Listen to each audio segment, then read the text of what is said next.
best form of charity isn't to just give it to somebody, but to create an opportunity for someone to earn it themselves.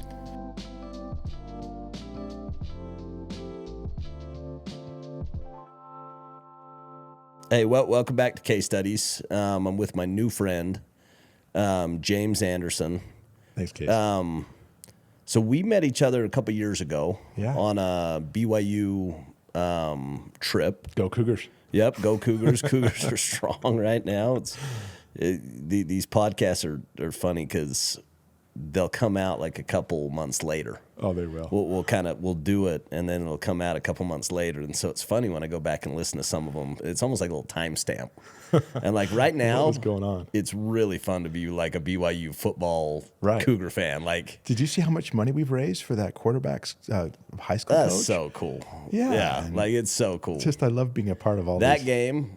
Was outstanding. Yeah. It was so electric. Nothing quite like that. No, it was like I'm trying to think of a game Nebraska. that's been more fun. Tennessee was, oh man, yeah. There's been some good, but this one was like, you've got somebody that has won the Big 12 or been in the hunt the last couple of years that has a good team, 13th in the nation. Yeah, like high, probably the highest ranking team coming into BYU, and to show up on defense, on special teams, on amazing. off, it was so fun. And that muffed punt turned out to be a play of the year. Oh my gosh. So I was playing golf with Parker. This was probably 3 or 4 weeks ago. And this is right before the season started. And, was just asking him. I just said, BYU's ranked 14th in the Big 12 and, in the bottom. Yeah. And I just asked him, I just said hey, how are you guys? He's like, we're really good this year. I'm like, really? He's like, no, we've got a good team. It's the place you want to be. And so you could feel kind of like this confidence from the players that hey, we're going to surprise some people. Well, yeah. So anyway, both of us share that, BYU fans. And then, so we met and, always intrigued with your story. I love roll-ups and I love kind of those industries of buying, but right now we're doing a roll-up in the podiatry space. And just that idea of real businesses, real profits, real EBITDA, operational efficiencies. And you had done that in your career. You obviously went out and built, a lot of practices yourself. Right. Serial entrepreneur, but the last couple of years taught up at BYU. That's right. And I think that's where we kind of linked up recently was, both of us have kind of taught up there and me coming and supplementing a little piece of your class. And it's just been fun to get to know you. So I'm excited to dive deeper today.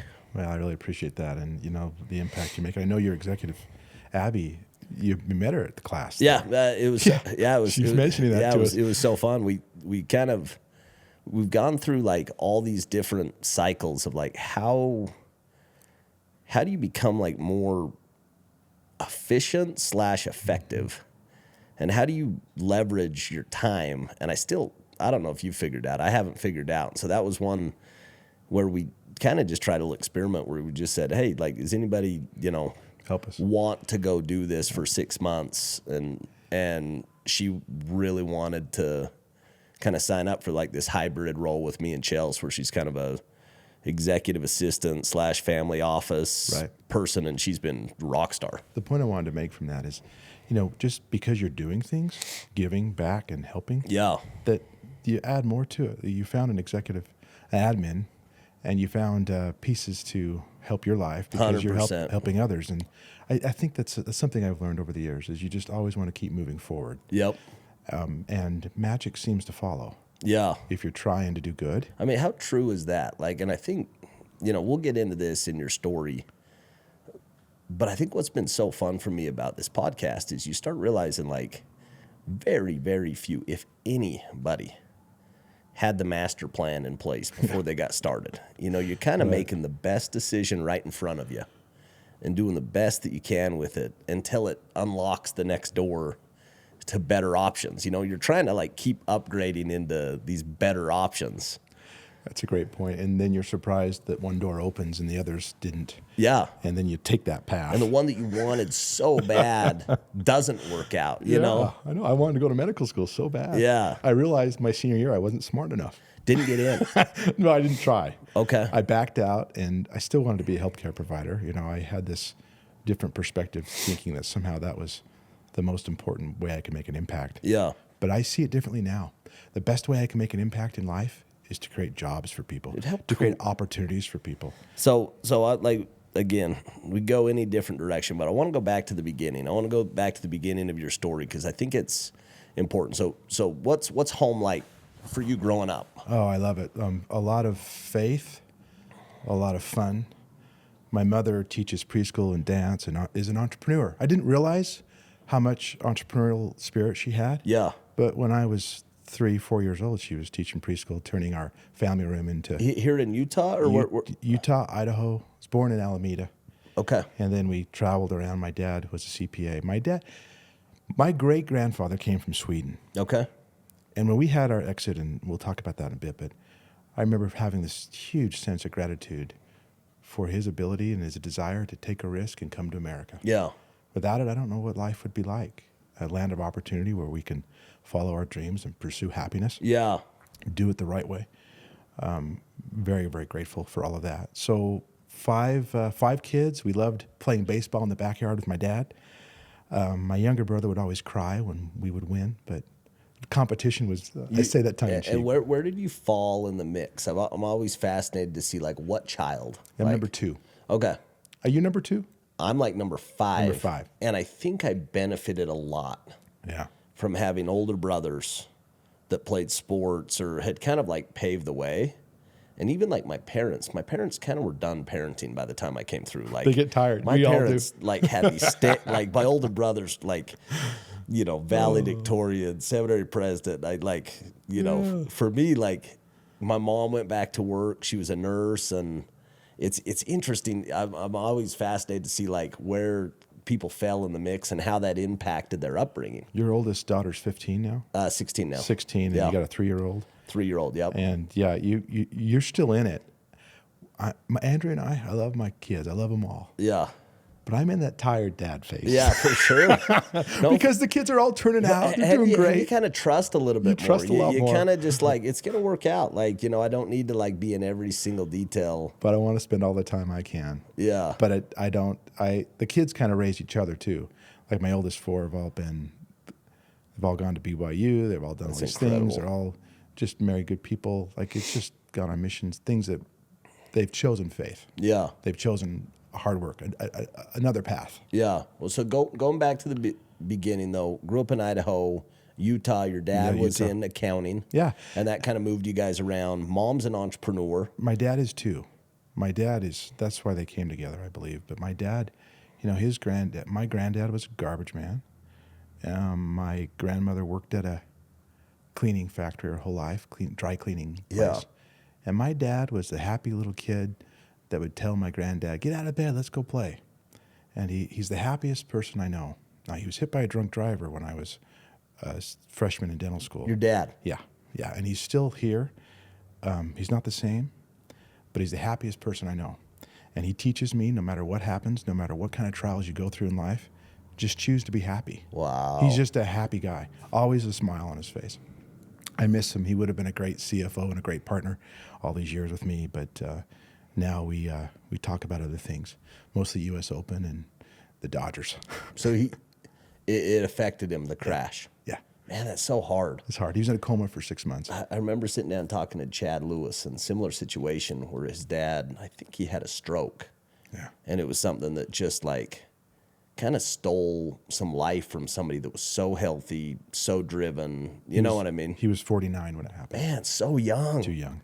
Too young. Too young. But he, during the 80s, 70s, 80s, the economy was tough. And tough. Jimmy Carter had a way of messing up the USA. That was the song we used to sing. Yeah. And Reagan came and all the runaway inflation. Now we're seeing inflation again. But my dad did his very best and always wanted to do something more. And so they bought an old LDS church that was built in 1919, in 1983.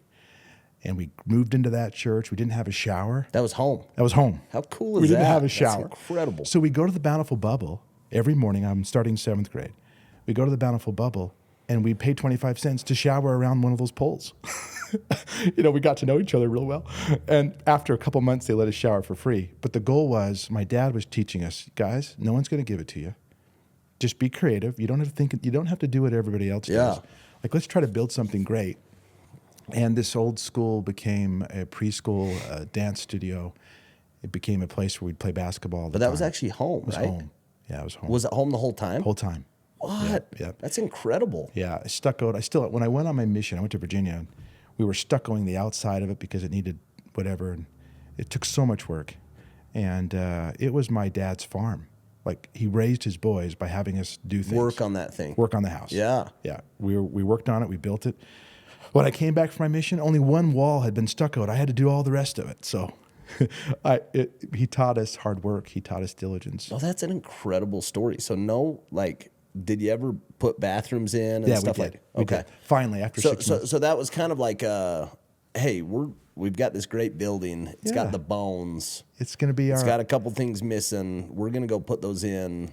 But then end up, like, did your mom teach school out of there? She did. Taught school, how taught cool is preschool, that? still does. My sister owns it now, and it's still part of our Still in the family. legacy. Yeah, That's amazing. Special memories. Yeah. But part of it was he taught us entrepreneurial ideas and to think, like, how can we help people? Yeah. There was a Coke machine, and he gave me, my responsibility was to keep it stocked. And I'd go down to Alpha Beta when it was still around, and I'd get my little red wagon, and I'd fill it full of, Coke was too expensive, so I bought Shasta instead. And so I'd fill it full of Shasta, and I'd change the labels on the side of the machine so it said Shasta, because we had some people say, "Hey, this isn't a Coke, this is a generic." But I made 25, $30, I think, my first entrepreneurial deal. I kind of got deflated one day when my dad was there doing a business deal, and he opened up my Coke machine, and he was handing out Cokes to all his guys. I was like, "Dad, you got to cough up. Like, that cost me money." Yeah. How great is that?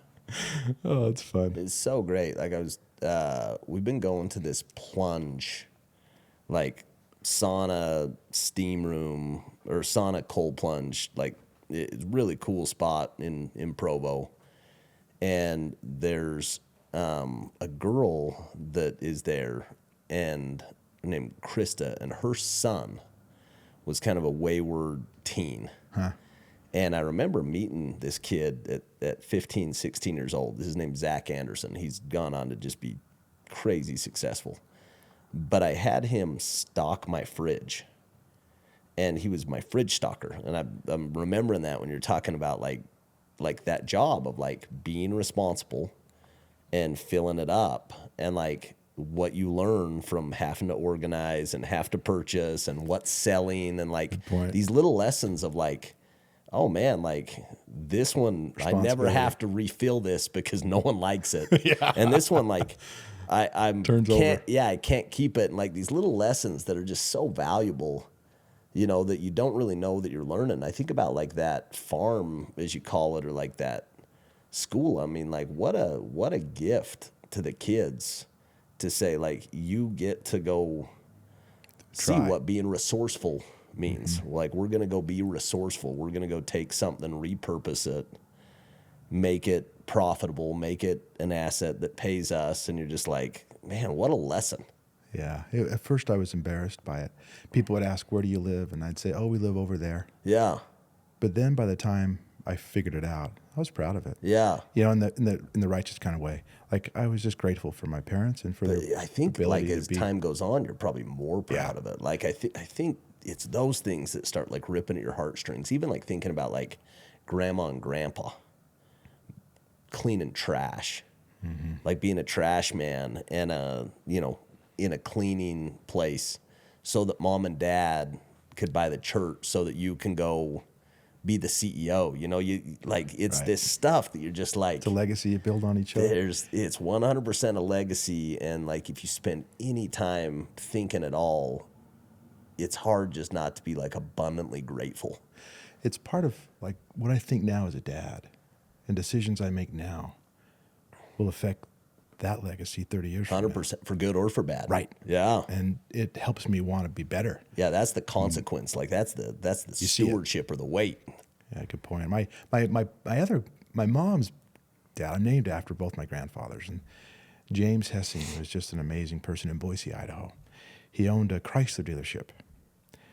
But I became afraid of capitalism because of what happened to him.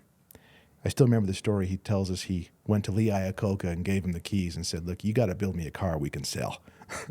And they were building boats and they were doing things, and finally they figured it out.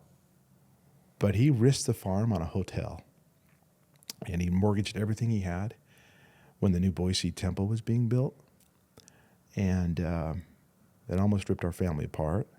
My granddad lost everything, and I became afraid of capitalism. I wasn't sure I ever saw risk. I wasn't sure I ever saw it work. Yeah. And it's one of the reasons why I became a dentist. My stake president was a dentist, had the biggest house on the hill, had 13 kids. Yeah. Bruce Pitt, one of the nicest guys. He was a coach of mine. I just loved him.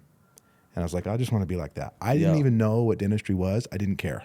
You just saw the outcome. Right. Like this is the product or this is the fruit of being a dentist. Yeah. I overheard you say in the class that you came and helped me with, you talked about the law of the harvest and the farm. But you said sometimes you got to just pursue opportunity, not necessarily your passion. Yeah. You pursue the opportunity, and once you've figured out the opportunity and you've rung the bell, then there's time for passion. There's this guy who I can't stop listening to his stuff, and I don't know why it's taken me this long to find him. It's a guy named Scott Galloway, and he teaches at Stern at NYU, but he has just this incredible way of teaching. The book that I'm going through all of his stuff now, but I haven't been through a book 5 times in a long time. You know, Clayton Christensen or Steve Covey or some of these, Right. The Excellence Dividend. There's a couple of books along the way that I'm like, I need to memorize this. I need to go through it so many times that this is just a part of the way I see the world. Same way. But this Scott Galloway, he's got this book called The Algebra of Wealth. And I'm going through it my 5th time in the last 2 or 3 months. What does he teach? But he teaches everything. You got to listen to it. It's so fantastic. But he speaks specifically about passions. And he said, don't follow your passions. Follow opportunity. He said, anybody who's telling you follow your passions is wealthy and has already made it, and they're getting kind of like nostalgic and romantic. He's like, the passion careers are exploitative. He was like, people that follow their passion into, fashion, Right. or into the arts or into acting. There's so many talented people fighting for so few spots. It's tough. That the probability of making it, you just like, and so he was like, I did consulting for Chanel for a lot of years, and they're 90% gross margins, one of the most profitable companies in the world, and they have unpaid interns working for them. Wow. And he's like, they have unpaid interns because they got People knocking on the door. a whole stack. And so he talks about pursuing opportunity and, turning that into your passion. He goes through a bunch of these different examples, but I think about my career, and even as you're describing, like, I spent 18 years in direct-to-home, door-to-door sales. That I think if you would ask me at 21, what's the last thing on earth you would want to do coming home off a mission? I would have said knock doors. That's what you did. And I ended up pursuing an opportunity. Right. And it wasn't knocking doors that I loved. It was the opportunities that knocking doors created that I loved. And then over time, after I spent enough time with it, I grew to love it. Like, I loved everything about it. I loved the discipline. I love the rejection. Like, there's some beauty in something being really hard, and you sticking with it and overcoming it. I loved who people became from doing something really hard for 108 days and coming out with this skill set that changed their life. It gave them confidence. The difference between how somebody would go approach, somebody that they wanted to go pursue at the end of a summer versus the front of the summer. There was just no fear of loss. Like, they figured it out. You know, the timidness of rejection, you'd kind of get that beat out of you. But when you were discussing dentistry, you were kind of describing the same thing. When I was talking to you earlier, you just said that was never my passion. I love it now. Yeah. And it's a great 15-year career for most. And then your back starts to hurt. Your mind starts to hurt. When you hear people say, no offense, doc, but I hate you, every day of your career, emotionally it becomes, you've got to have another way to heal as you heal others. But there are those moments where a patient comes in and you pull out a tooth and their pain is gone, or you put an implant in and their smile is restored, and they hug you and write you notes and give you a Christmas present and thank you. Like, it's very, very rewarding intrinsically. But I discovered, ironically, that I found more fulfillment off signing those checks to my employees. So cool. Than I did fixing a tooth. Yeah. I couldn't believe it. I did not expect that. Yep. And so after building how much you love the business aspect. Because I was helping. Yeah. I read some quote somewhere that the best form of charity isn't to just give it to somebody, but to create an opportunity for someone to earn it themselves. So me and you both went and did the Harvard Business School program, owners, presidents, managers. And that was another thing that I didn't know about you that is OPM 50. And it's an instant bond if you've done it, because you just know how magic that experience is. But the dean at the time, Nitin Noria, I've told this story so many times. I don't know why this affects me so much, but it's on the line of what you're describing. He's talking to David Solomon from Goldman Sachs. They're on a podcast together, a forum. And he said the truest form of dignity that you can give to another human being is to teach them to be economically self-reliant. And I think about what you're describing of the charity of mentoring and coaching and helping people like see a vision of what their life could be like, and then actually providing the means or the resources for them to go do it. That when they leave you, they have a skill set that they can take anywhere and get paid more money and provide for their family. Like, that's the stuff that's like spiritual, that like captures you, where you're just like, I'm making a difference in the world. I'm affecting families. I'm changing lives. I'm helping people find security so they can focus on more important things. Yeah. Like, we've had people join the church just because they're so comfortable and they feel safe. Temporal needs that they want to learn more about what's important to life. And I think as I grew, as I built multiple dental practices, I set a goal every year to just keep driving that. Back before it was kind of a popular So let's go back. So studied at BYU. Yeah. Wanted to be in medicine or something that had kind of that security, that you kind of got the highest paid, dollars for your time. Ended up settling and kind of finding your space in the dental industry. Right. Where did you go to dental school? Oregon Health and Sciences University, OHSU. Okay, so went to Oregon. Because my stake president did. Oh, wow. So I ended up being in the same neighborhood, in the same ward he was in. So you're just copying. You're just saying, loved if it worked for you, it worked. Yeah, 100%. And my dad was hit by a drunk driver when I was a freshman there, and that changed everything. And my parents needed help, so we did all we could to help that. But I knew at that moment that I was on the right path. This was a secure path. I could help people. And it became a path to allow me to bootstrap stuff and explore without borrowing. And that's how eAssist kind of came about. We'll get to that. So started your first practice straight out of college? A year out of school. Oh, okay. So you worked for somebody for a year? Yeah, Dr. Danny C. Okay. A great entrepreneurial story. He's from China, and he fled China back when you could, I guess. And he led, and he came to a land of opportunity, he said. He landed in Portland, went to medical school, tried to get into medical school, switched to dental school, and then started building dental practices. He built 60 of them. Holy crap. And he speaks broken English. He just had a goal and a dream, and he was a hard worker, and he had a land. Isn't it insane? Like, it feels like there's a disproportionate amount of immigrants that just crush it here. Huh. You know what I mean? Like, maybe they want it more. Maybe they have more hunger. I don't know, but you hear that story. it feels like a lot, you know what I mean? Of like people that come over here and just truly value this American dream or this like system of democracy and capitalism. We just had Matt Alexander in our class over at BYU. Yeah. There.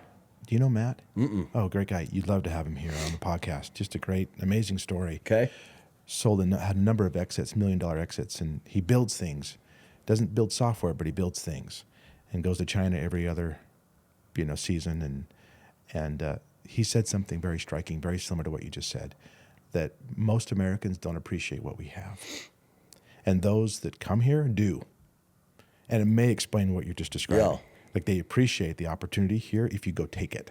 Well, I think that's like the thing that freaks me out with my kids is I think a lot of the reason that Chelsea and I have seen the success we had was we were working out of like desperation. Right. Me too. Like there was no net. We were flying without a net, and so it was kind of you had to you had to execute. And I think like I don't actually know how to reconcile it because like the life that my kids live is just different from day one from what I lived growing up. And so it's like, how do you've obviously like figured out how to like raise great kids and, have them have those entrepreneurial values and stuff. But I look at it and I'm like, immigrants and people with hunger from like a lower class trying to level up, it just feels like there's a cycle of advantage specifically around the work ethic and the hunger that potentially somebody that has all the resources that doesn't have the drive, they never take advantage of because it's all available. You know what I mean? They don't appreciate it the same way. There's a book about grit. I can't remember who the author is. Angela Duckworth. That's it. Yeah. She mentions this. She talks about that as an attribute. Yeah. And how more important it is than intelligence. And it's more important than even opportunity. If you have grit deep down, and there's this grit test and all sorts of things. Yep. If you've got grit or find a way to nurture that grit, then you'll find a way to make your dreams come true. 100%. I believe that. Yeah. No, I believe that also. So how do we teach that to our kids? That's the hard part. I don't know. I mean, honestly, like the reason I was so passionate about that door-to-door industry was it taught grit. Yeah. You send people into the fire, and it doesn't matter what class you're from. It doesn't matter who your dad was. It doesn't matter if you have a broken home or you have a lot of money. Everybody ends up on this level playing field. They do. And the people who rise to the occasion end up like coming out of that different. Like you're changed forever. You have the skill, and it was always like so fulfilling to see somebody that went through that hard experience and came out better, with more confidence and better. There's this one kid, his name's Adam Miller. And Adam, he went out with me my second summer, and this is 2009. And I remember that, and that was a hard year. Think about 2009, 7, 8, 9. Like it was hard. What happened to Bear Stearns? Yeah, life was hard. and we were selling security systems and so somebody had to have a home, which a lot of people were losing their homes. Right. And you had to have credit. And a lot of people's credit got damaged during that time. So it was just there was just some headwinds to knocking doors that summer. And we went out, we did great. But Adam really struggled. It was his first summer out there. About halfway through the year, and we had standards in our office where if somebody didn't perform at a certain level, you kind of get 1 week of probation, and then the next week you got to go home. Wow. And most of it was just they're on commission sales, and so it's like you got to kind of end it at some point. And so it was about halfway through the summer. I think Adam had 10 or 15 sales. I mean, he wasn't tracking to go hit the goals that he had set. And so he comes and sits down with me on a Sunday, and he said, "Hey, I think I'm going to go home." I said, "Okay." And said, and I knew his family. I just said, "Have you talked to your dad?" And he said, "Haven't yet, but I'm going to call him tonight." I said, "Okay, awesome. Give him a call and then just let me know." And he comes back next day. He said, "Yeah, I'm staying." And I'm like, "Oh, what happened?" He said, "What does Dad say?" Call my dad. My dad said, "I didn't raise a quitter. You're not coming home." And it was that quick, and he just flipped a switch that summer. finished really strong. It was the only summer that he ever did. And I didn't see Adam for 5 or 6 years. And I saw him somewhere, and he comes up to me and he said, that summer changed my life. He said, I'm really senior. I think he was at Domo at the time. I lead my team. And that summer and not quitting and being at a crossroads, like, literally changed my life. It changed my confidence. And it's those type of experiences that you just realize, like, the hard is good. Foundational. Like the hard is the gold. Like, you can't not have the trial. You can't get the muscle without the resistance, and it's the emotional muscle too. Yeah, and your brain's a muscle too if you're not exercising it either. This reminds me of Les Brown's story. You familiar with Les Brown? Yeah. You got to be hungry. That's his like famous tagline. How he was this just hungry. He wanted to be a DJ, and he was just waiting for his opportunity. But before that, it was door-to-door sales. Yeah. And when people would quit, he realized it was comfortable for them. He was knocking the next door because he didn't have a house to sleep in if he didn't. Yeah. And his mother didn't. And he was hungry. And maybe that's the secret to grit. You got to find a way to be hungry. And even if it's not physical hungry, there's another kind of hunger, a spiritual hunger, 100%. something there that allows you to just go after it and get it. I remember reading this Ron Chernow, Alexander Hamilton biography when I'm 22, 23 years old. And I'm just like blown away by this Alexander Hamilton guy that, like, I hadn't heard of, and, grew up on an island in the 1800s, like never should have made it to America. And then somehow, like, wins a writing contest, comes to America, but, like, your station back then mattered so much, your pedigree. Right. And he had nothing. Old world. And the war created it was an equalizer because they needed everybody. And if you stepped up in the war, and he goes on, later on, they come do that musical, and it's so great, and it kind of tells the story of Hamilton. But I remember reading that story and just being blown away by what he produced. But he was an immigrant. He was so driven, and he just ended up, like, creating the entire U.S. financial system. Right. Like, everything that we live on today, created it. Didn't exist. Amazing. But you look at, like, hunger, like, he was so driven, this unrelenting desire. Yeah. To be relevant, to make a difference, You use the word driven. That's Larry H. Miller, the title of his autobiography. So good. And when you're talking here, I'm thinking of him, and he was probably my favorite Utah. When he passed away, and the Delta Center was full of folks, and President Monson spoke at the funeral, I just remember thinking, this is a sad day for Utah. He's our own Sam Adams, our entrepreneur who created 6,000 jobs, kept the jazz, all of the Larry H. Miller, everything we have, 140 dealerships. But he came from nothing. His mother put him in jail when he was 16 years old for pranks or something, because he wired up this walkie-talkie thing with a string because he was a smart kid. It was I can't imagine having your mother throw you in jail for a week.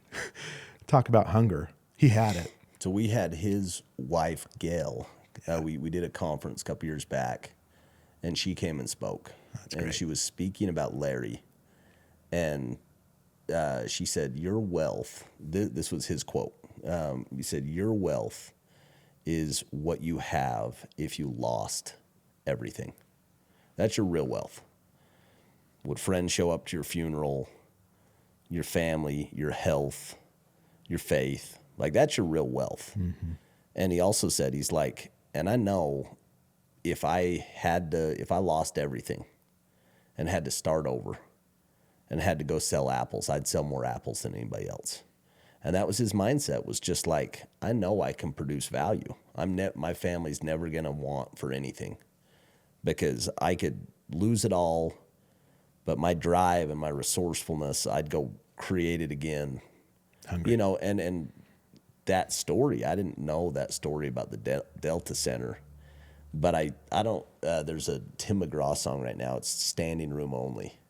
And he talks about, you know, your funeral and having this, you know, that's what he wants is standing room only, that you go make such a dent in the world that people want to show up and give respect.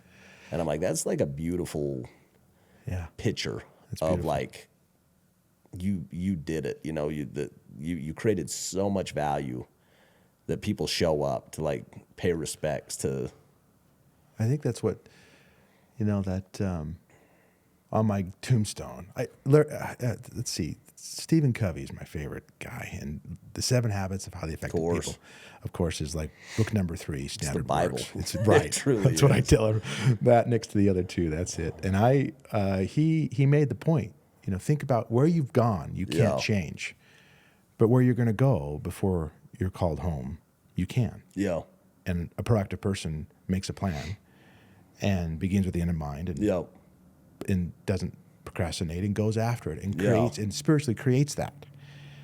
Well, that's what led to eAssist. Like, I knew that I probably was on the wrong path as a dentist starting new dental practices, because I was more proud of how many people I was hiring than how much money I was making. So let's get into that. So you kind of got the practices. You end up having 9? Yeah. So 9 practices, which kind of before that was happening, right? No one was doing it. No one was owning a lot of practices. Right. So you go build that up. But then what was the insight to the business? What was kind of hey, this is bigger than just owning practices? Well, I still remember I was so proud that I had 46 employees. I wasn't focused on how much money I was making. It was how many employees I had. I believe the money would come if I created opportunities and do it. And I remember one of my associates who went and left, and Dr. Brian Borg, just a great guy, he told me, look, I'm making the same kind of money you're making from your practice, but I have half the employees, or it was like a lot less. And I thought, well, maybe I'm doing this wrong. Maybe I should be focusing more on how much money I'm making, and then I'll have more for more employees. And I got to find a way to balance this. And one thing led to another. The years went by, and I realized the biggest problem we had building these dental practices was finding a way to get the insurance companies to cough up the dough. They just wouldn't do it. It's harder and harder than ever before. And I don't think they're trying not to do it. There's just 100% trying not to do it. It's a freaking racket. Like I can't be quoted saying that. I was with these pharmacists the other day, and I'm like, they're telling me about like the difference in their business today versus 10 years ago. And I'm like, how are these insurance companies not in jail? Like, they got the biggest buildings downtown. This is crazy. That and banks. They got their names all over them. But we found a way to I realized that I just needed, it was very hard to find an office manager when you built a new dental practice and you began to staff up. It was very hard to find someone who knew not only how to talk with people at the desk and be nice and kind and answer the phone on the first ring and lead the small team of 5 or 6 folks, but also be very disciplined and almost kind of rough. And focused on the insurance. Yes. Yeah. You got to pay. It's a different personality. It's a different 100%. And they're very, very hard to find. Yeah. Very hard to find.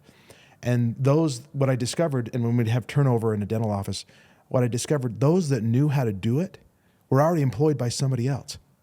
So if you just put an ad out and said, I needed an office manager that knew how to do all these things, including bill, you usually found someone who was fired by somebody else. Yeah. Because they weren't doing it, unless it was a new move-in.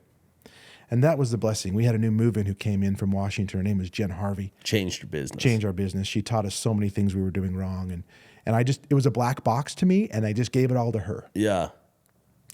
But then she told me one day, hey, my husband's in the military, and we love Steve. He's a great guy. Hill Air Force Base. And we're being transferred, and I got to go. I got to leave. I'm like, no, because I don't know what you do. I'm back doing a root canal, and I'm helping folks over here, and I'm really good at that. And we're good at it. We have a bunch of doctors, but we don't know what you're doing yet. We haven't done just basic, like, this is the process, let's document it. And so we struggled. For 6 months, for 2 years after she left, our receivables went from over 90 from 30K to 250K. That's real money. That's like the difference. It's all profit. Right, profit. All drops to And the my bottom. story is the same for every dentist. Yeah. Every dentist who doesn't have an office manager, or they get embezzled from. I've gotten plenty of those phone calls over the years. Yeah. Or they grow and they don't add more staff, and they're not sure, they don't have the operations dialed down. And so I hired and fired office managers looking for that next gen Harvey. Now, I don't have any real business training. I guess I get a degree in finance, but that's different. And I can read a P&L, and I know what a statement of cash flows is. But I didn't understand how critical some business processes were. Yeah. And then I realized that was our mistake. I hired and fired 6 different office managers. It didn't feel good. Like, my goal was to create opportunities for people, not make people feel bad about the opportunity that they failed with. Yeah. And our receivables went in the wrong direction, so we hired more people. We doubled up. I asked people to document everything they were doing. I asked for daily reports every day. I want an email every day. What are you doing? What are you discovering? What's the problem? Is it just driving you nuts? Were you just like, how do we not collect this money? How do we not collect it? We've done it before. Now we're not doing it. Right. What is this? What's happening? And it's complicated. There's a bunch of secret things there that the good people know how to do, and they hold on to it because of the law of scarcity to some degree, where they think that if they tell others, then their job is less valuable or something. And it's rampant through dentistry and in other smaller businesses, I believe, cottage industry businesses. And we had to break all of that. Instead, it's no. Let's create more opportunities. Let's build something. So we did. Our very first brought in a bunch of folks, and within 6 months, we hired 2 more people. Within 6 months, our receivables were down. We collected almost all of it. We had to write off about $60K. But within 6 months, it was back down to where it was, $50K. You solved it. Solved the problem. Then I had classmates who said, I need your help. That's so fascinating. You go back to Corbin's whole thesis, this entrepreneurial thesis of like, find the pain. Yeah. Go find the pain. Like, this is a tourniquet. Like find like because that's where shark bite. That's where the money's at. And is it a mosquito bite? No. Or a shark bite? This is shark bite. Shark bite, baby. And and it's so crazy that like if you can solve it for yourself, that's a business opportunity. And I think like when you think about, I mean, I don't know what your exit was, but like a lot of figures, like multiple 9-figure exit, and you take from solving the pain. You know what I mean? You're like, if I have this pain, everybody has it. Right. We one thing led to another, but my background was I dabbled in IT. I worked for Hewlett Packard when I was Market Star as a salesman for Hewlett Packard, and understood some tech. And my undergrad was computer science before I switched after my mission. So I had this background. Man, what a tool set. Right. And so we built this solution for ourselves using some tech and some virtual VPN system and some encryption. We had to have HIPAA compliance and all of it. Yeah. And then we thought, let's just find a way to retool this so I don't have to own the whole thing. I don't have to own the practice. So the money doesn't come to us. It goes to them. And our very first, but we didn't know if it would work or not because it had never been done in dentistry, ever been done in dentistry. It had been done in medical, but not in dental.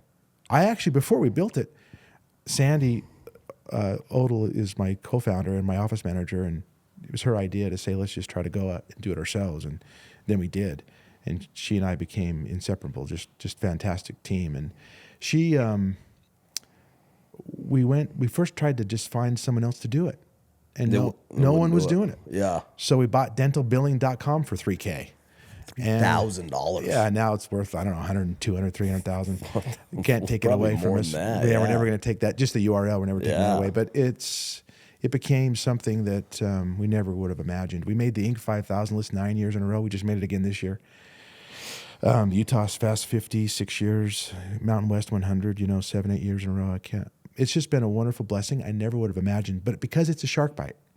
1,000%. And so it sells itself. Like as long as you do a good job. You show up to my door and I'm a dentist. I'll give it a try. And I've got your problem. Right. I'd almost pay anything. Right. Just take this from me.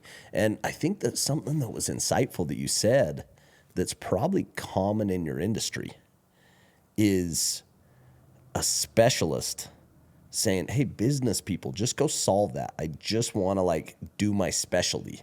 And so there's a bit of I don't want to say stick your head in the sand, but it's hard to go learn new stuff. And this one you're really great in. In this dentistry or this specialty, you're so great. And this one you're not so great. And so it's easier just to delegate that. But that's a scary position. That's where people get, like you said, you got your office manager embezzling money from you. Happens all the time. Your receivables are crazy. Like we're in this podiatry world, and you got like amazing people working a career not making money because of these simple business principles, these simple levers. You know what I mean? It breaks your heart because you're doing 95% of the stuff right. And dentists are really smart. Like they really, really are Some of the smartest people in the world. Right. Yeah. And they can learn this too. It's not nearly as hard as it is to learn how to place an implant. But it's kind of scary sometimes. It's a different way of thinking. Yeah.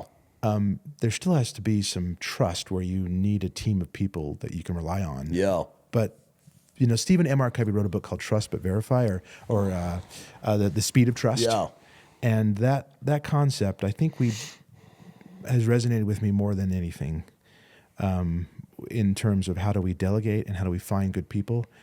We approach opportunities because we have 2,000 employees. We add about 40 every 3 months. Wow. We now have 55 employees that are international that we found through Matt Eyring and BYU Pathways and Bloom, and so we're expanding, going in directions to help create opportunities for everybody. And just circling back to the point, Case, that I was started with, that creating jobs for me is where I hope when I pass away that I've created 10,000 opportunities. That's what I want on my tombstone. How special is that? That's what I want my legacy to be. You've got to be so proud. Like when you look at what you built, you've got to just like be so fulfilled and so proud. The only thing I would change with what you just said is what our team built. Yeah. Because every person did it brick by brick, virtual brick by brick, and without them, we wouldn't have accomplished anything. But I think when I'm saying you've got to be so proud, I think I could say that to probably any person on the team. Like, you've got to be so proud to the individual because it's something. Like, it's like what you said, you're creating 40 careers a week. About every 3 months. That's a real thing, man. Like, this is like, I mean, we're talking about Larry H. Miller, but I remember one of the stories in his book, they talk about this starfish principle and this idea of like, giving. And specifically, like this kid who's walking on the beach, and you have all these starfish that got kind of, brought up, and he's throwing the starfish back into the ocean. And you have somebody watching him saying, you're never going to get to all of them. There's a full beach full of starfish. And he kind of said, well, it matters to the fish, like to the one that I can get to. And what you're talking about is the one. You're talking about 40 individuals and families, and that Pathways. I had Kim Clark do a podcast with me, and he was very involved in the Pathways, and this is like people from other countries without the same opportunities. So to be able to be integrated in and have these career opportunities, it's just like it's the good stuff in life. Yeah, and it helps. BYU Pathways is doing such a great thing, helping people all over the world experience a little bit of the American dream. Yeah. Education's power. We believe that. I heard a talk by Hugh B. Brown so many years ago. He was a president of the church in the 60s, one of the members of the presidency, and he said that someone came to visit BYU, and their biggest takeaway was, and where they were most impressed with, is that the pursuit of intelligence was a religious pursuit for us. Yeah. It was part of your religion. Yes. Yeah. The glory of God's intelligence. Yeah. Like growing and progressing and learning. I mean, what a beautiful belief. Huh, like amazing. That truly, like when I think about that is a beautiful belief. That like my religion is to improve and to progress every day. And that like this is like central to my ethos or my philosophy on the world. Take the opposite of that and the difference in a life lived if that doesn't matter. Right. You know what I mean? And the difference in who you can, so much of what you're doing right now is who you've become over the process. Like even you going back to Harvard and you retooling these skills to continue to not be a dentist, but to be an executive. Those are different skills, very different skills that require different training, require different work. And at any point in the way, if you just decide, I'm not going to keep learning, I'm not going to keep growing, you're damned, if you will. You're stopped. Your progress is stopped. You know, it's not that you haven't built something great, but you can't keep going if you don't go build the capabilities to keep going. I think that's partly why, perhaps, I'm putting words into your mouth, but as a PE VC investor in opportunities for other folks, I'm sure you're investing in things that are new to you to some degree, and you're learning and becoming an expert in something new. You build upon what you know, and then you expand that ever so slightly. And that's part of the joy of being an entrepreneur. I think that's why I've loved it so much. Like I'm the most improbable finance person. You know, I dropped out of college. I never took an accounting class in college. I never took a finance class in college. They're going to give you a degree, though, aren't they? I'm working. Okay. I have taken a lot of negotiation courses that have like worked out, you know, well. But I think about like somehow I land in this opportunity. So I've got my past, which is limiting, but that doesn't dictate my future. And so it's saying, I got to go get the skills. So I've gone back to Harvard and taken finance classes and taken accounting classes. And then you learn deal by deal. And it's saying, I'm going to go work harder than everybody else. And I'm going to go get smarter. And I'm going to go be a sponge. And over time, it's that Angela Duckworth, work counts twice. You know what I mean? Like if you can work and passion, but like work, if you put in twice as much work as somebody else with that deliberate practice, you're going to grow faster. And I look at kind of where I'm at in my career, and what I can say now is I am a finance person. I have seen a lot of reps. I have done a lot of deals, and I can look at an opportunity and I can have like a very strong, educated opinion on why it's going to work or not work. And I know which questions to ask, but I didn't before. You know what I mean? And so, and that's kind of the joy of it. When I look at your path and your career and where you're at today, the whole goal is to say, where can I go with this? And like, and the point is we grow so that we have more to give. Right. And for you, creating jobs and creating an opportunity for people to go take care of themselves, that's part of what you give. That's that charity is your life. It's your labor. Right. I heard you mention on another episode about Tony Robbins and the impact he made on you. I heard him say at an Inc. 500 event that the secret of living is giving. Yeah. I think Jesus taught that too. I think the scriptures are full of that. Yep. And it's a powerful like family mantra now. Yeah. I think my kids don't realize that I borrowed that from Tony, but it's a big deal to me that the secret of living is giving. And I know you've donated a lot, given a lot, and we do it anonymously so we don't lose the reward. And the joy that comes from that, the joy that comes from helping somebody, when I remember your story, and when you were in Houston and that person didn't need the money, she was on vacation. Yeah. Well, but I don't know how I feel about giving anonymously either, you know, because I do think there is some value in letting your light shine and leading. And just saying, like, I'm giving and I'm leading, and, like, let's more of us do it. Like, I think about, like, so one, we could spend an entire podcast on giving. And right. both the benefits of giving and also just, like, how to do it.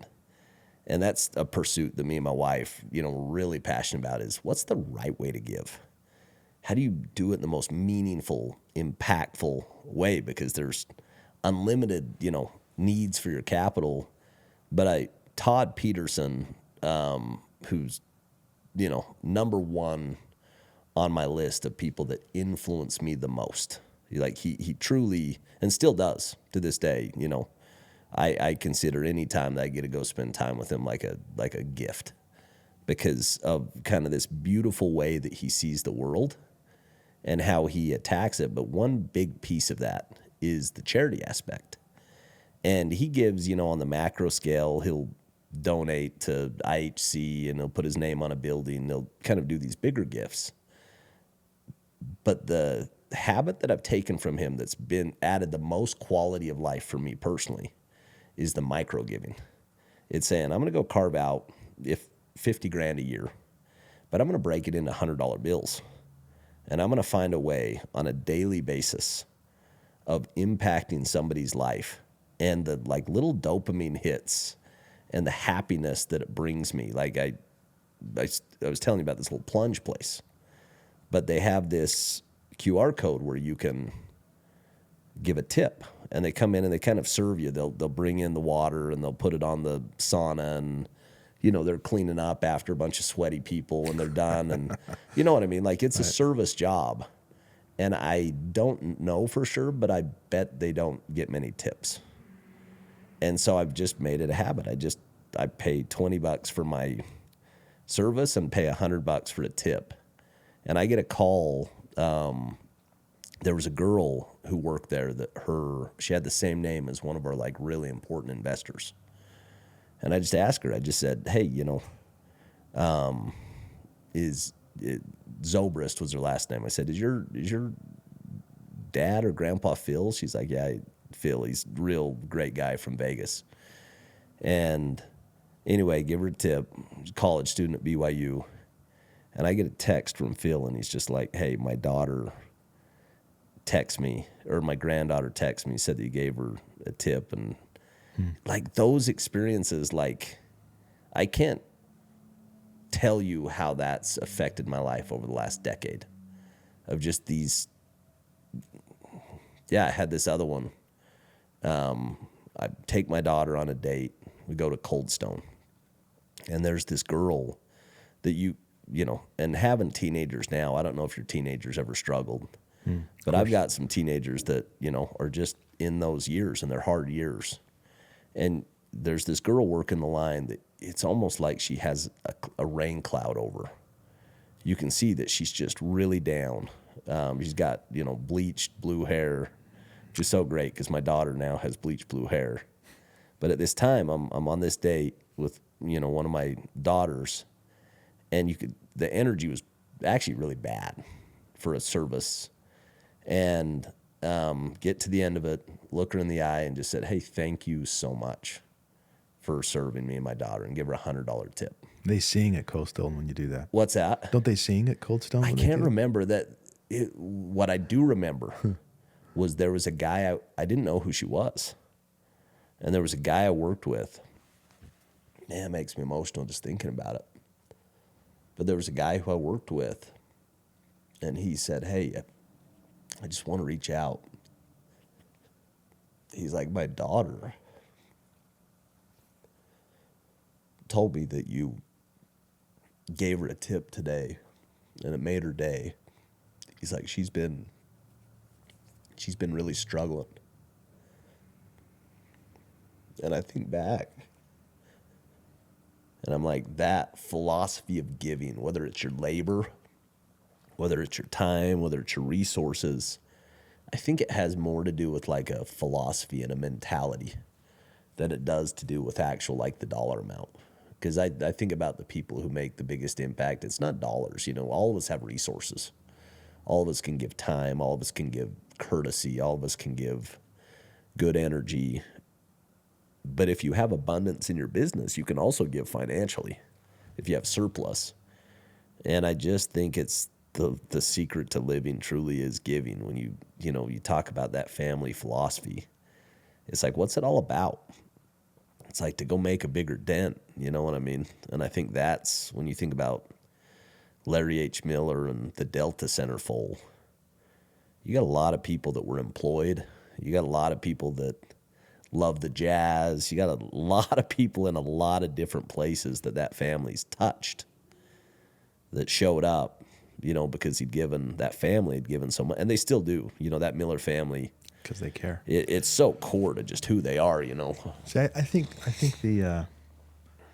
that's that little voice that comes, that inspiration that we feel in those moments when we're in tune. Guide us when we should give. But how many times do you ignore it? Too many times. And I think that's that's the reason why I think it's important to do, why that habit of daily giving has been important to me. I see it like exercise. I see it like studying daily and exercise, like actually working my scarcity and abundance muscle. Because when I hear that voice and I don't listen to it, it's because I'm being scarce, I'm being tired, I'm not abundant. Right. I'm the lesser version of myself. I hope every entrepreneur that listens to this podcast that hears this story will stop at every lemonade stand they see. I can't tell you how many times Oh my gosh. that was $100 glass of lemonade for me. And the kids couldn't believe it. Got to be like your best investments you've ever made. And I tell them, and these aren't my kids, these are people I just see, and I tell them, don't forget this land of opportunity. Don't forget to choose the right. Don't forget to say your prayers. Don't forget to give back to everybody you see, and thank God for all your life and opportunity. And it's just part of what I do. It's beautiful. So it's seeing kids trying to do something good, trying to do good. I believe that the most successful entrepreneurs are the ones that have the mindset you're describing. That are willing to give, because the act of giving a job requires giving. Like the money's coming out of your pocket or your enterprise's, your stewardship's pocket and account, and you're giving it to someone. And if they're entitled, if they want all the breaks and they demand more, you've got the wrong people. When you find the right people that are ambitious, that are hardworking, that are humble, that have a high emotional IQ, that you just love being around because they're grateful, then you're grateful too. And that's when the magic can happen. When you have the right people in the right seats, they say, and the opportunity's there, you go get it with a lot of hard work and inspiration. Tell me about the hard times. COVID was the worst. What I'm hearing from you is a lot of success. And I think anybody who looks at it from the outside would see tremendous amount of success and almost a linear path. Like, talk about the times like where it didn't go the way you wanted it to go, or where you did your best and your best wasn't good enough. The hardest part about having a large team and not just building software, I think, and I do have some software companies, and I've had an exit there, something called Pavement Soft, and we have another company called Galaxy Tours, where we do Star Wars tours in Tunisia. That's another conversation. So I'm not just single focused here, but eAssist is the biggest success story. And the hardest part about it was building teams and getting the teams to get along with one another. There's a quote that I heard from President Roosevelt, Teddy Roosevelt, in 1910. He was in France, and I'm sure you've heard it. And he talked about the man in the arena and how you're marred by dust and sweat and blood. And there's always going to be people who are pointing at you, saying how the strong man could have done it better, what you're doing wrong, and criticizing you for trying to build something and create something. But their place will never be with those cold and timid souls that neither know victory nor defeat. Like, the idea of trying to do something is going to bring criticism. And so that quote is hanging on my wall in my office. That is coupled with another quote from Jacob chapter 2 that John Huntsman talks about in his autobiography, and how critical it is to remember why we do this: to clothe the naked, to feed the hungry, to give back to the sick and the afflicted. And if you do that, then the riches will come. That's the promise in Jacob chapter 2. You couple that with the man in the arena, remember that there will be the hard times where people are criticizing you and they're hurting you and saying negative and rude things and mean things and dishonest things about you. You got to let it roll off of you. That's when I turn on a little Les Brown. And there's a few motivational speeches that remind me that I'm doing good. And I have to make difficult decisions that not everyone's going to agree with. And sometimes you find out that there are people that are not well-intended like you are.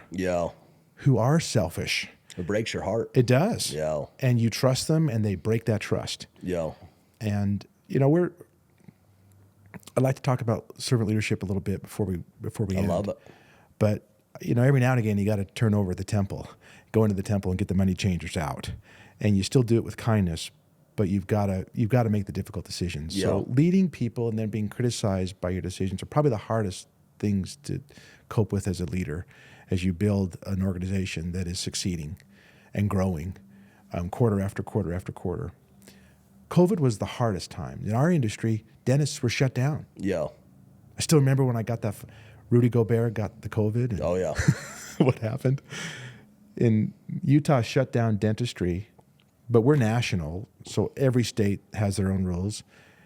And I remember we got on the phone and I called all the executives and I said, guys, we can't take any salaries for I don't know how long. Wow. We're going to work for free, and I'll pay you all back, every penny, as soon as this changes. But we got to hold the ship together. And we changed our business plan, and we focused on, we didn't have any more minimums for our customers, and we creatively just put the customer's needs first and started processing PPP loans for our customers. We're not experts in doing that, but we became experts in anything that we could do to help add value so dentists could have peace of mind. Yeah. That was our tagline, and it still is. We have two of them. Deliver peace of mind, not only to our customers, but to our employees. Deliver peace of mind. It makes it really easy to make decisions in those moments of crisis like that. And the second is leaders are built here.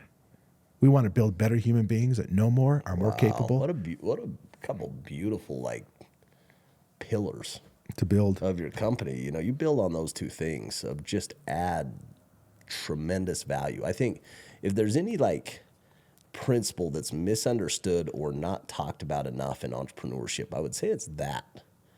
It's everybody talks about this product or this widget or this business model and how to get it, perfect, and they're trying to get really technical with it, where when you really boil it down to, you're serving people. Right. And if you can add more value than anybody else in their professional life, they'll pay you for it. They'll pay you forever. They will do whatever it takes to do business with you. And the opposite's true. If you're a tax on that individual, they're going to fire you. Yeah. And they should. And if you can really focus on the needs and value, and I think about that's a beautiful pivot of saying, we don't do PPP loans, but our partners need help now, and we're going to go figure this out. I mean, that's basically your business model. We figured out accounts receivable. Now we're going to go figure out PPP loans. But really what you're saying is, I'm going to go figure out solutions for my partners. Right.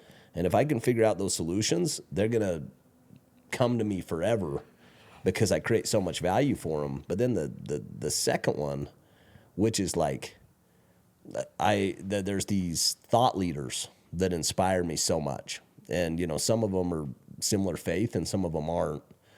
But I think about Tom Peters, Clayton Christensen, Steve Covey, Tony Robbins, and they all kind of say the same thing. But it all kind of matches, and it's kind of what you're talking about with leaders are built here, which is Tom Peters, it's a manager can save more lives than a surgeon. Mm-hmm. And having this philosophy of this is a noble profession. It is. Clayton Christensen, he talks about management as the most noble profession because you're a steward of people's lives, and you can make that time where they spend so much of their life inspiring or disempowering. You've got Tony Robbins, that says business is a spiritual game that truly captures it for me. When you think about, your life being your labor, and your labor is your gift. And that's the gift that you can give to the world is your labor. And anyway, all those things kind of when I think about you talking about these are the pillars of our company, they capture that, that business is a spiritual game and you're building people and you're adding value in such an immense way. And I think you do those two things, you're always going to have a beautiful business regardless of where the market goes. If COVID shows up, right. If doesn't matter. Good economy, bad economy. I think part of it too is an understanding of what money represents. It's just people doing things for other people. Yep. You're adding value to someone's life. And I had a dental professor, a dentist, who told me, don't be worried about your student debt. Don't overdiagnose and say there's a problem with a tooth that isn't there, ever. Dr. Wagner is his name. He's passed away. He said, do the right thing and the money will come. Yep. And I think too often folks look at what can I build to make money rather than what can I build to solve someone's problem. But it's not just dentistry. Right. My father-in-law, ran auto mechanic centers. And I think you could take that same exact feedback to somebody who runs a auto shop. Don't overdiagnose. Do the right thing, and the money will take care of itself. And in both of those scenarios, you could have a crooked dentist that's doing all sorts of work in people's teeth all day, every day, that doesn't need to be done, and makes, in the short term, makes a lot more money. And you could have a crooked, owner of a mechanic shop that's doing all sorts of work that doesn't need to be done. And the opposite's true. You can have somebody that's impeccable with their word, that just does the right thing. But it's like, what's it all about? You know what I mean? Like, what are you adding value? What are you gaming? Like, what are you trying to those two roads? Those are just two different lives. Like, you can't get to the end of one of those roads and be proud. Can't be. Of the business that you built. Or the life you've lived. Yeah, the life you've lived. Like, there's no pride in that. I think integrity is the most important virtue. I think all of them build on it. Loving God, loving your neighbor, loving yourself. If you don't have integrity, you can't do any of those things. Yeah, you can't look yourself in the mirror. No. So it allows you to keep first, second. No, it's so profound. I've never actually even thought about that way. So, one, I've loved this. Like, I could literally go on all day on different topics, and I didn't understand how much of a man of my heart you are. I've listened to this, Stephen Covey. My third daughter's named Covey. Oh, wonderful. Literally, I don't know of somebody who's impacted my life more than kind of the teachings and the writing of Stephen Covey. Talk to me about faith. Talk to me about how faith is kind of fit in the entire mix, in your business, in your personal life. Me and you were talking about, you've been married for a long time. Yeah. The same woman. Yep. Andrea, 28 years now. And we just celebrated our 28th. We were married in 1996. It was Saturday when BYU was playing Kansas State. Man, what a good day. We were both wearing the 1996 jerseys when BYU won the Cotton Bowl. So that was the best anniversary you're partying. Of all time. We had a good one there. Faith is foundational to everything. And I knew this question would come listening to your podcast. And I thought while we were talking that I think both of us we can't get away from it because it changes who you are, and you shouldn't get away from it. Even this last hour of chatting, I don't know how many times we talked about the church and faith, because it changes your paradigm.